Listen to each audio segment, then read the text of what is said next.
পরন্ত সন্ধ্যায় আপনাদের নিয়ে এলাম আমার ছাদ বাগানে। আমার ছাদ বাগানের আজ পুঁইশাকের হারভেস্ট করব। সে সকল পুঁইশাক গাছটা আপনাদের সকলকে দেখানোর জন্যই আমি আজ এই ভিডিও এনেছি। আশা করি সকলের ভালো লাগবে। ভালো লাগলে সকলেই আমাকে একটু সাপোর্ট করবেন। আশা করি সকলেই ভালো আছেন। আমার এই অপরিত্যক্ত বস্তার মাটিতে একা থেকে হয়েছিল সেই চারাটি আমরা নিজেরাই যত্ন সহকারে তাকে লালন পালন করে বড় করেছি।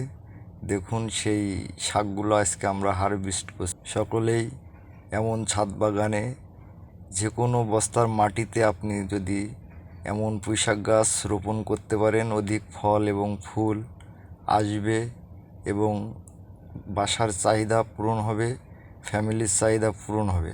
আসলে এই ছাদ বাগানের ফসল অধিক লাভজনক এবং একটি সুস্বাদু ফসলও হতে পারে বটে, কারণ এখানে কোনো সার কীটনাশক ব্যবহার করা হয় না।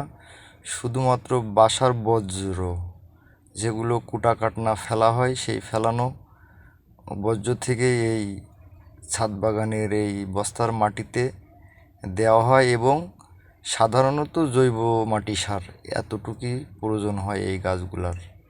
আশা করি সকলেই ভালো থাকবেন এবং বেশি বেশি ছাদ বাগানে গাছ লাগাবেন। পুঁইশাক সকলের প্রিয় হয়, এটা সকলেই জানে। প্রিয় সবজি পুঁইশাক। এই পুঁইশাক একদম দেখুন কত তাজা এগুলো। এটা আপনারা না দেখলে বিশ্বাস করবেন না। এই যে আমার হাতেই আছে, আপনারা এটা দেখতে পাচ্ছেন।